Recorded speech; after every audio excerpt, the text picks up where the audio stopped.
জু কিন্তু বিশ্বমানের হবে, এটা আমি আগেও বলেছি। So now we are starting the work. এটা এই যে একটা খবরের নিউজ চ্যানেলে একটা দেখলাম যে ফরেন ট্যুরিস্টরা এসে এখানে বলছেন যে প্লাস্টিক ম্যাটেরিয়ালস এইখানে সেখানে ফেলানো হচ্ছে এবং সেগুলো অস্বাস্থ্যকর একটা পরিবেশ সৃষ্টি করেছে। তো আজকে হঠাৎ করে এলাম, দেখলাম যে আপনারাও দেখেছেন প্লাস্টিক ম্যাটেরিয়ালসগুলো সেইভাবে নেই। আমরা চেষ্টা করি যে দৈনিক 3-4 টাইমস প্লাস্টিক ম্যাটেরিয়ালগুলো সংগ্রহ করে এগুলোকে সেফ যে সমস্ত জায়গায় ডাস্টবিন ফালানোর যে সমস্ত জায়গায় আমরা নিয়ে যাই। হয়তো বা সেই দিন কোনো একটা গ্রুপ এসে একসাথে ওনারা ভিজিটার্সরা ফেলে দিয়েছেন। তো এটা যেন না হয়, ভিজিটারদের কাছেও আমাদের অনুরোধ থাকবে যে আমরা আরও রেসপন্সিভ ভূমিকা আমাদের নিতে হবে।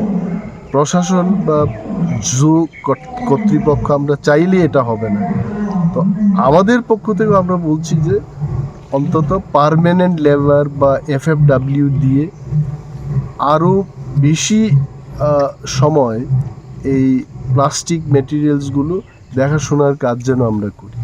4 বারকে আমরা 8 বার করব ডেইলি সংগ্রহ করে, যাতে করে ভিজিটার্সরা ফরেন হোক বা দেশের যারা পর্যটকরা আসছেন তারা যেন এই সমস্ত প্লাস্টিক ম্যাটেরিয়াল না দেখে। তো এই কারণেই কিন্তু আজকে এখানে আসার পর এখানে আরো কি করার মতন আরো উদ্যোগ অনেকগুলো আমাদের তো সেন্ট্রাল জু অথরিটির থেকেও অ্যাপ্রুভড একটা প্ল্যান আমাদের আছে এবং 50 কোটি টাকার বেশি আমাদের 57 ক্রোর ডোনার মিনিস্ট্রির থেকে টাকাও এসে গেছে।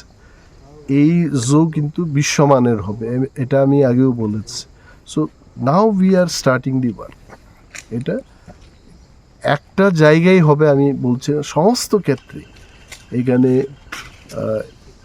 অন্যান্য স্পিসিস বাইরের থেকে আনা যায় কিনা সেই বিষয় নিয়েও আমাদের চর্চা হচ্ছে।